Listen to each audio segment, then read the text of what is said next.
नमस्कार। सनातन विचार श्रृंखला में आपका स्वागत है। जिस प्रकार आप सामने देख रहे हैं, कहा गया है हम सभी का एक ही दुर्भाग्य है।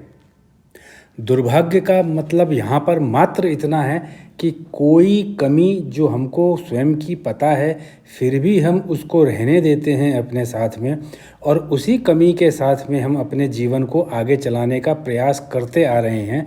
वही दुर्भाग्य है। क्यों? क्योंकि हम सभी सम्मोहित हैं। अगर हम वास्तव में इतना भी नहीं जानते कि हम वास्तविक रूप में क्या हैं, अगर हम में से प्रत्येक इस प्रश्न का उत्तर देना चाहे, तो वह भी जो 50 वर्ष तक जी चुका है, जिनकी आयु 50 वर्ष भी है या इससे भी ज़्यादा है, वे इस प्रश्न का उत्तर नहीं दे सकते कि वास्तविकता में मैं क्या हूँ, मेरा वास्तविक रूप क्या है। इसका केवल एक ही कारण है कि हम इस प्रश्न का उत्तर नहीं दे सकते। हमें मानना ही पड़ेगा कि इस बिल्कुल सामान्य से प्रश्न का उत्तर नहीं दे पाने का कारण केवल एक है, और वह कारण है कि हम में से हर एक अपने स्वयं को घिरे हुए वातावरण में ही पहचानता आया है। हम में से कोई भी इतना हिम्मती कभी नहीं रहा कि उसने कभी भी स्वयं की पहचान उस वातावरण से बाहर खोजने की कोशिश भी की हो। हम में से सभी ने अपनी पहचान अपने ज्ञान से बनाई, जो ज्ञान अनुभव पर ही आधारित रहा, लेकिन वह अनुभव हमेशा एक वातावरण के अंदर के क्षेत्र में से ही प्राप्त हुआ। वातावरण जो कि स्वयं सीमित था, निश्चित रूप से उसने अपने से छोटा अनुभव ही दिया होगा। भला एक वस्तु अपने से बड़ी किसी दूसरी वस्तु का उत्पादन कर भी कैसे सकती है? इस भ्रांति के घेरे में हम बाहर निकलकर स्वयं के वास्तविक रूप को क्यों नहीं पहचान पाए? इसका भी एक कारण है, और वह कारण यह है कि इन विचारों और भावनाओं ने जो हमारे अंदर सीमित वातावरण में बनी, उनसे हमारे भौतिक जीवन को कोई नुकसान नहीं हुआ। हमारी लालसा बाजारों में बिकने वाली मूल्यवान वस्तुओं को पा सकने की क्षमता बढ़ाने में थी। उसमें हमारे सीमित अनुभव और सीमित ज्ञान ने कोई रुकावट पैदा नहीं की। इसलिए हम हमारे स्वयं के बारे में कम जानकर भी या बहुत कम जानकर भी विचलित नहीं हुए।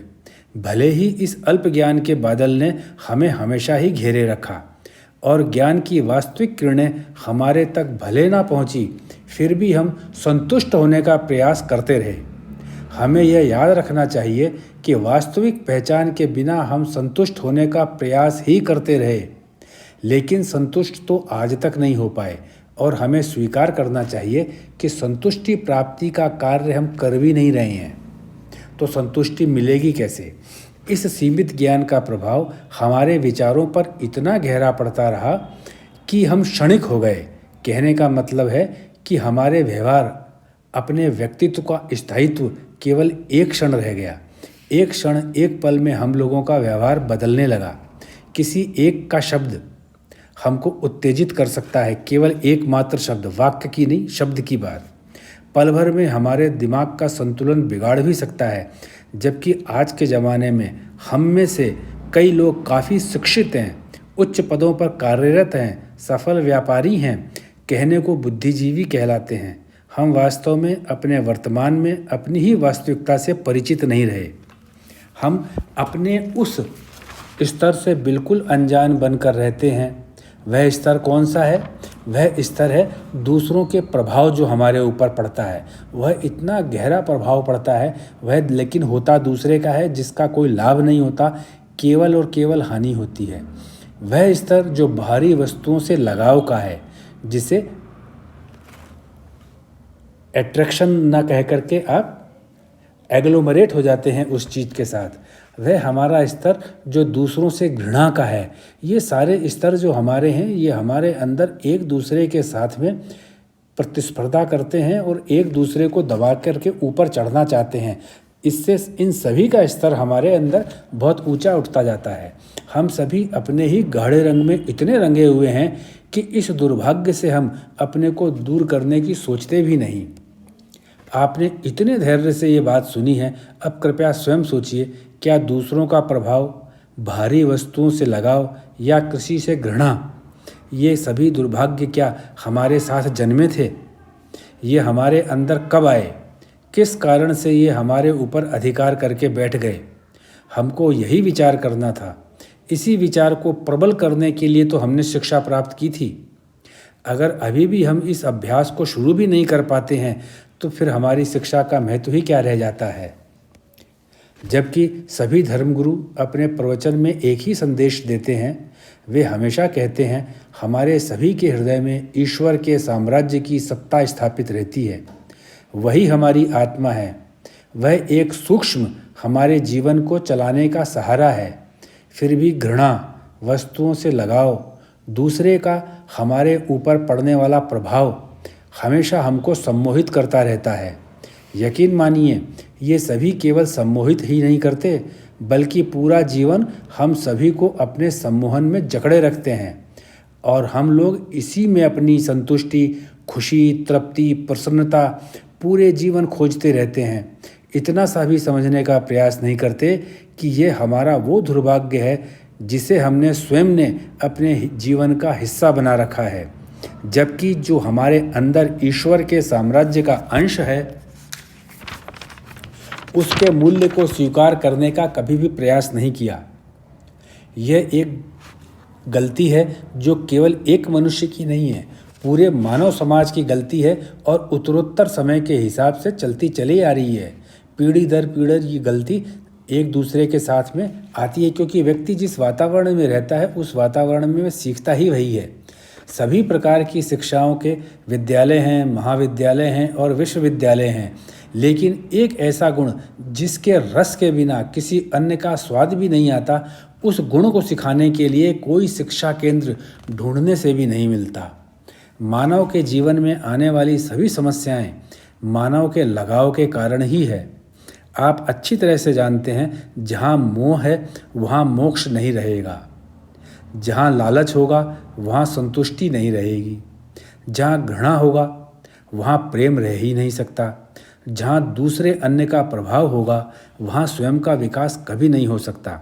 भारी वस्तुओं से लगातार लगाव के कारण ही वर्तमान में लोग खुद की खुशी, आनंद, प्रसन्नता, यहाँ तक कि स्वयं की सुरक्षा के लिए भी दूसरों पर निर्भर हो चुके हैं। यही दूसरों से लगाव दूसरों पर आश्रित कर रहा है। परिणाम यह निकलता है कि भारी वस्तुओं या दूसरों से लगाव या अन्य पर आश्रित होने से दुख के पैदा होने का एक प्रबल स्रोत बन जाता है, जो मन में अपने आप इतना बड़ा स्रोत बनता है कि वह केवल दुख ही दुख देता है। अगर आप और हम गहराई से सोचें तो एक उदाहरण काफ़ी है। मृत्यु कभी दुखदाई नहीं होती। मृत्यु तो होनी ही है, लेकिन मरने वाले पर हमारी अपनी निर्भरता दुखदाई होती है, क्योंकि कोई इसे स्वीकार करना भी न चाहे तो भी ये सत्य तो सत्य ही रहेगा। हम लोग प्रायः लगाव और प्रेम में अंतर भी नहीं कर पाते। सनातन शास्त्रों में कहा गया है कि प्रेम को सकारात्मक गुण मानना चाहिए। लगाव की स्थिति में हम दूसरों पर निर्भर होते हैं। वहाँ पर घर, दुकान, वाहन, कृषि भूमि, मकान की जमीन, धन संपत्ति या किसी अन्य भौतिक वस्तुओं से ही लगाव हो सकता है। लेकिन जब मनुष्य का लगाव किसी भी एक भौतिक वस्तु से होता है तो उस मनुष्य के पास जितनी भी भौतिक वस्तुएं हैं उन सभी से उसका लगाव होगा। अंततः वह उनमें से किसी की हानि को बर्दाश्त ही नहीं कर सकेगा और परिणाम यह होगा कि उसकी निर्भरता बढ़ जाएगी। इसके उल्टे प्रेम में एक अलग प्रकार का भाव आता है। उसमें जो भाव आता है वह है, मैं दूसरों को अपने ऊपर आश्रित करता हूँ। प्रेम हमेशा से ही शक्तिशाली मन की फसल रही है। यदि हमारे मन में शक्ति है तभी प्रेम पैदा होगा। प्रेम से शक्ति और स्वतंत्रता है। जहाँ स्वतंत्रता है वहीं प्रेम है। लेकिन लगाव में तो केवल और केवल पराधीनता ही है। लगाव और निर्भरता केवल दुख दे सकती है, अन्य कुछ इसके बस का है भी नहीं।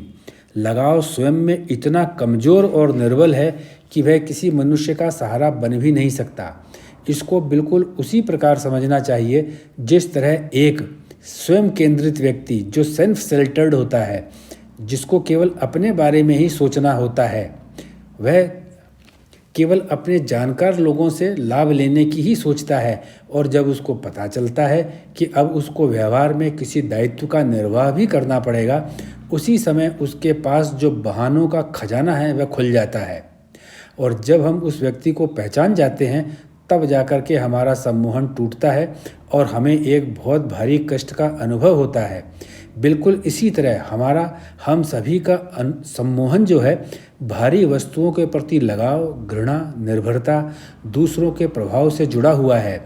जब हम गहराई से इस विषय पर चिंतन करते हैं, तब हम पाते हैं कि हम जितना लगाव भारी वस्तुओं से करते हैं, जितनी घृणा हम दूसरों से करते हैं, हम जितनी अपनी निर्भरता बढ़ाते हैं, हम जितना दूसरों से बिना मतलब का प्रभावित होते हैं, उतना ही हम अपना नुकसान करते हैं। वही हमारा दुर्भाग्य है। इसलिए प्रेम, जो ईश्वर की दी हुई हमारी जन्मजात पूंजी है, जिसके भंडार के साथ ही हमारा जन्म हुआ है, उसी भंडार के दरवाजे हमें खोलने चाहिए और निरंतर प्रेम के सागर में तैरता रहना चाहिए। ऐसे सभी सनातन शास्त्र बोलते हैं, सभी विद्वान बोलते हैं, सभी धर्मगुरु बोलते हैं, और जितने दर्शन शास्त्री हैं वे 30-30 साल, 40-40 साल बाद पढ़ करके और पढ़ा करके भी इसी नतीजे पर पहुंचते हैं कि प्रेम से लंबी कोई चाल नहीं हो सकती जो हमेशा चलती है। हमारा प्रयास यही रहना चाहिए कि व्यर्थ ही हम दूसरों से प्रभावित न हों। अपना लगाव और निर्भरता के स्तर को शून्य के स्तर तक लाएं। प्रेम के गुण की माला को धारण करें। यही मनुष्य की वास्तविकता है, और इसी में हम सम्मोहन से मुक्त होंगे और अपने बहुमूल्य जीवन को उसी प्रकार जिएंगे जिस प्रकार जीने के लिए हमें जन्म दिया गया है। और हमें हमेशा प्रेम की गुणों की माला को धारण करने से एक चीज़ का अनुभव सर्वदा रहेगा कि हम एक बहुत बड़े खजाने के मालिक हैं, जो कोई हमसे छीन नहीं सकता, जो हमें उसने दी है जिसने पूरी सृष्टि का निर्माण किया है। बाजार में देने वाले लोग तो उस सृष्टि के सामने बहुत छोटे हैं, हमें इस गुण को देने वाला पूरे सृष्टि का विधाता है। आप स्वयं सोचिए, जब एक बड़ा अधिकारी आपको कोई चीज़ देता है, एक सामान्य मनुष्य कोई चीज़ देता है, तब आपको उस वस्तु के अंदर मूल्य का अंतर अपने हृदय से पता चल जाता है। तो एक ईश्वर ने जो सत्ता प्रेम की आपके अंदर दी है, वह सत्ता, वह गुण किसी अन्य भौतिक वस्तुओं से पराजित कैसे हो सकता है? अगर वह पराजित होता है तो वह हमारी मानसिकता के कारण होता है, और यही हमारा दुर्भाग्य है। और हम पराजित होने देते हैं भारी वस्तुओं के लगाव, आकर्षण से, दूसरों के प्रभाव से। तो ये हमारा सम्मोहन है। तो इसलिए हम सभी एक सम्मोहन में जी रहे हैं, यही हमारा दुर्भाग्य है। आइए हम हमेशा कहते रहें और इस सम्मोहन से बाहर निकलें, प्रेम की धारा बहाएं। हम हमेशा जब भी कोई भी काम करते रहें, कहते रहें श्री राम, जय जय राम। हो सकता है कि कोई व्यस्त रहते हों, इतना व्यस्त रहते हों कि उनको बिल्कुल भी ना होता हो, समय इतना भी ना मिलता हो। कभी भी समय निकाला जा सकता है, 5 बार बोला जा सकता है। कभी समय मिला तो 2 बार बोल दिया, कभी समय मिला तो 1 बार बोल दिया। इस तरह से भी दिन में 100 बार हो जाएगा। आप एक दिन भी प्रयास करेंगे तो आप गिनेंगे आप कई 100 बार तक बोल देते हैं। आप प्रयास कीजिए, व्यर्थ के सम्मोहन से बाहर आइए। हम सभी को चाहिए कि हम इस दुर्भाग्य से बाहर आएं, अपनी आने वाली जनरेशन, अपने आने वाली संतति को इस दुर्भाग्य से बाहर निकालें। इस सुंदर दुनिया को सुंदरता के साथ जिएं, प्रेम के साथ जिएं। अपने अंदर प्रेम का जो भंडार है उसको खोल करके रखें, आनंद ही आनंद आएगा। आप हमेशा मेरा वीडियो बहुत ही प्रेम से सुनते हैं, अपने मित्रों से इसके ऊपर बात करते हैं, चर्चा करते हैं, अपने सगे संबंधियों से इस विषय पर बात करते हैं जिन विषयों पर मैं वीडियो बनाता हूं। अपने परिवार में छोटों को भी इसी प्रकार का ज्ञान दीजिए, और आप आगे भी इसी प्रकार से अपना बहुमूल्य समय देते रहिए। जो आज आपने अपना बहुमूल्य समय दिया उसके लिए मैं आपको बहुत बहुत धन्यवाद देता हूँ।